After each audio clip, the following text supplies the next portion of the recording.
ಇದು ತಲೆಗೆ ಏನಾಗಿತ್ತು ಹೇಳಿ? ತಲೆಯಲ್ಲಿ ಒಂಥರ ಲಘು ಹೊಡಿತದಲ್ಲ, ಹಾ ಹಂಗೆ ಹಂಗೆ ಸುಮ್ಮನಿದ್ದೆ. ಹಾ ನೋವು ಬಂತು.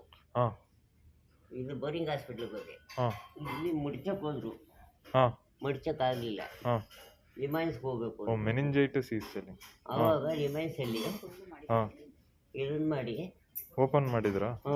ಹಾ ಓಪನ್ ಮಾಡಿರೋ ಆಮೇಲೆ ಓಪನ್ ಮಾಡಾದ್ಮೇಲೆ ಸ್ವಲ್ಪ ದಿನ ಮಾತ್ರೆ ನುಂಗ್ಬೇಕಾಯ್ತು. ಹಾ ಈ ಹೋಲ್ಸಲ್ಲೇ ಹಾ ಈ ಹೊಡೆದಿದ್ರಲ್ಲ, ಹಾ ಆ ಹೋಲ್ಸಲ್ಲೇ ಎಷ್ಟಿಟ್ಟಾಗಲ ಹ್ಮ್ ಒಂದು 5-6 ಪೀಸ್ ಬಂದು. ಬೋನ್ಸ್ ಪೀಸ್ ತೆಗ್ದು ಹೊಟ್ಟೆಯಲ್ಲಿ ಇಟ್ಟಿದಾರ ಏನಾದ್ರು ಬೋನು? ಇಲ್ಲ ಇಲ್ಲ, ಏನಿಟ್ಟಿಲ್ಲ. ಇಲ್ಲಿಂದ ಇದು ಓಪನ್ ಮಾಡಿದ್ರಲ್ಲ ಅವಾಗ TB ಇತ್ತಂತ ಹೇಳಿದ್ರ? ಇಲ್ಲ ಇಲ್ಲ, ಬರೀ ಏನ್ ಇನ್ಫೆಕ್ಷನ್ ಅಂತ ಹೇಳಿದ್ರು?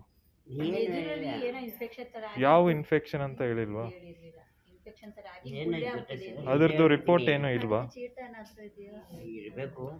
ಮನೆ ಏನಾಯ್ತು ಅಂದ್ರೆ ಕೆಲಸ ಮಾಡ್ತಾ ಇದ್ದೆ, ತುಂಬಾ ಈಟು ಕಾಪರ್ದು ಧೂಳು, ಈಟ್ ಜಾಸ್ತಿ ಆಗ್ಬಿಡ್ತು. ಈಟ್ ಜಾಸ್ತಿ ಆದಾಗ ಹಂಗೆ ಬಾತ್ರೂಮ್ಗೆ ಹೋಗಿದೆ. ಹಂಗೆ ಕರೆಂಟ್ ಇತ್ತು, ದೊಡ್ಡ ಲೈನು. ಹಂಗೆ ಏನಾಯ್ತು ಅಂತ ಗೊತ್ತಿಲ್ಲ. ಟವಲ್ ಹೆಗಲ ಮೇಲೆ ಇದ್ದಿದ್ದು ಟವಲ್ ಹಾಕಿದ್ದೀನಿ, ಹಂಗೆ ಬಿದ್ದದೆ. For that patient, chest X-ray suggests of multiple bilateral opacities. ಏನಂತ That much you mentioned, chest X-ray below vitals.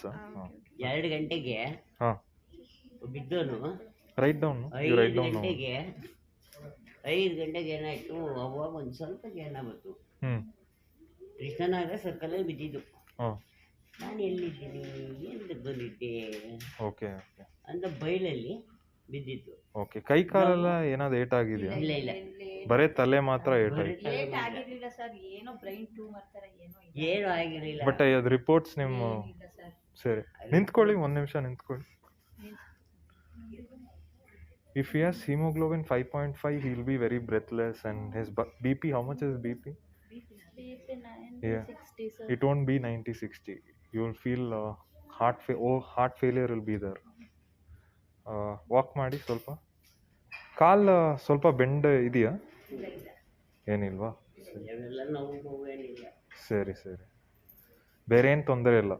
ಅವೆಲ್ಲ ಏನಿಲ್ಲ, ಇದು ಮುರಿದೋಗ್ಬಿಟ್ಟಿತ್ತು. ಬೇರೆ ಆಪರೇಷನ್ ಮಾಡ್ತೀರಾ? ಸರಿ ಓಕೆ. ಸರ್ ಏನು ತೊಂದರೆ ಆಗುತ್ತಾ?